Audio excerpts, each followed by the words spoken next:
हिंदुस्तान में दलितों का, पीड़ितों का, शोषितों का, आदिवासियों का, वंचितों के विकास का दशक होने वाला है, उनके हकों की रक्षा का दशक होने वाला है। ये मैं आज आपको मेरा इरादा साफ कर देता हूं। ये भाषण नरेंद्र मोदी ने 16 अप्रैल 2014 को दिया था, लेकिन उस वक्त वो बीजेपी की ओर से प्रधानमंत्री पद के उम्मीदवार थे और सबका साथ सबका विश्वास का नारा दोहरा रहे थे। लेकिन 26 मई 2014 को प्रधानमंत्री की कुर्सी पर बैठने के बाद शायद वो देश के दलितों, पिछड़ों और आदिवासियों को भूल गए हैं। कैसे, इसका जवाब खुद मोदी सरकार के शिक्षा मंत्री रमेश पोखरियाल निशंक ने संसद में दिया है। 15 मार्च को शिक्षा मंत्री ने देश भर की सेंट्रल यूनिवर्सिटीज में SC, ST और OBC के खाली पड़े पदों के बारे में जानकारी दी। सरकार के मुताबिक देश भर की सेंट्रल यूनिवर्सिटीज में OBC के लिए आरक्षित फैकल्टी के आधे से ज्यादा पद खाली पड़े हैं, जबकि अनुसूचित जाति और अनुसूचित जनजाति के लिए आरक्षित 40% पद अभी तक नहीं भरे गए हैं। 42 सेंट्रल यूनिवर्सिटी में OBC फैकल्टी के लिए आरक्षित 52% पद खाली पड़े हैं, यानी OBC कैंडिडेट को आधे से ज्यादा नौकरियां नहीं दी गई, जबकि अनुसूचित जाति के लिए आरक्षित 39% पद खाली पड़े हैं। वहीं अनुसूचित जनजातियों के लिए 42% पदों को अब तक नहीं भरा गया। संस्कृत सेंट्रल यूनिवर्सिटी में OBC और ST के लिए 13% पद खाली पड़े हैं, तो वहीं SC के लिए 12% पदों पर नियुक्तियां नहीं हुई। इग्नू में तो OBC समुदाय के लोगों के लिए आरक्षित कुल सीटों में से 67% पद आज तक नहीं भरे गए। वहीं SC के लिए 41% और ST के लिए 69% पदों पर कोई नियुक्ति मोदी सरकार ने नहीं की। यही हाल IIT की नॉन फैकल्टी की नौकरियों का भी है। OBC के 42% पदों पर कोई नियुक्ति नहीं हुई, तो वहीं SC के 36% और ST के 47% पदों को नहीं भरा गया। भारतीय प्रबंध संस्थानों यानी IIMs में तो हालात और भी ज्यादा खराब हैं।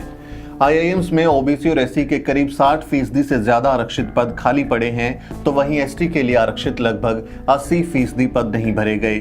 मोदी सरकार को IIM यानी इंडियन इंस्टीट्यूट ऑफ मैनेजमेंट का नाम बदलकर इंडियन इंस्टीट्यूट ऑफ मनुवादी कर देना चाहिए। IISc यानी इंडियन इंस्टीट्यूट ऑफ साइंस में भी OBC का हाल बद से बदतर है। यहाँ OBC के लिए आरक्षित सीटों में से 90% सीटें खाली पड़ी हुई हैं। IISc में SC 20% और ST 55% पद खाली पड़े हुए हैं। इन आंकड़ों से ये बात तो साफ हो गई होगी कि मोदी सरकार में कम से कम दलितों, आदिवासियों और पिछड़ों का कोई विकास नहीं हो रहा, क्योंकि अगर इन वर्गों का विकास होता तो 6 साल में सत्ता पर काबिज PM मोदी के कार्यकाल में इन पदों के खाली रहने का सवाल ही पैदा नहीं होता। खुद को OBC बताने वाले प्रधानमंत्री के कार्यकाल में OBC समाज का सबसे ज्यादा नुकसान हो रहा है। जब तक मोदी है तब तक बाबा साहब आंबेडकर ने जो आरक्षण दिया है, उस आरक्षण पर कभी कोई आंच आने वाली नहीं है। प्रधानमंत्री जी, सिर्फ आरक्षण की दुहाई देने से काम नहीं चलता, आरक्षण की नीति को लागू भी करना पड़ता है। कम से कम जो पद स्वीकार कर लिए गए हैं उन पर तो आपकी सरकार को नियुक्ति करनी ही चाहिए।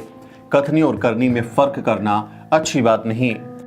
कुछ राजनीतिक दलों की कथनी और करनी में कितना बड़ा फर्क है, लोकतंत्र के प्रति वो कितना गंभीर है, इस बात से भी पता चलता है। आपकी सरकार में सिर्फ चंद जातियों का भला हो रहा है और उसकी गवाही ये आंकड़े दे रहे हैं। वैसे भी प्राइवेटाइजेशन के जरिए आप पहले ही आरक्षण की व्यवस्था को खत्म करने का मुकम्मल इंतजाम कर रहे हैं, लेकिन जो पद स्वीकार कर लिए गए हैं उन्हें तो भर ही देना चाहिए। बाकी लड़ाई बहुजन समाज लड़ लेगा। लेकिन वहां जो सरकार है जिसका लोकतंत्र पे जरूरत पर भरोसा नहीं है, इस मामले को लगातार टाल रही है। साथियों, इस वीडियो को ज्यादा से ज्यादा लोगों तक पहुंचाएं और हमारे चैनल को भी जरूर सब्सक्राइब करें। आप हमें ट्विटर, इंस्टाग्राम पर भी फॉलो कर सकते हैं। हमारा फेसबुक पेज भी है, उसे भी लाइक कर सकते हैं। मेरा नाम सुमित चौहान है और कैमरे पर है मेरी सहयोगी अजरा परवीन। हमें दीजिए इजाजत, अगले वीडियो में मिलते हैं।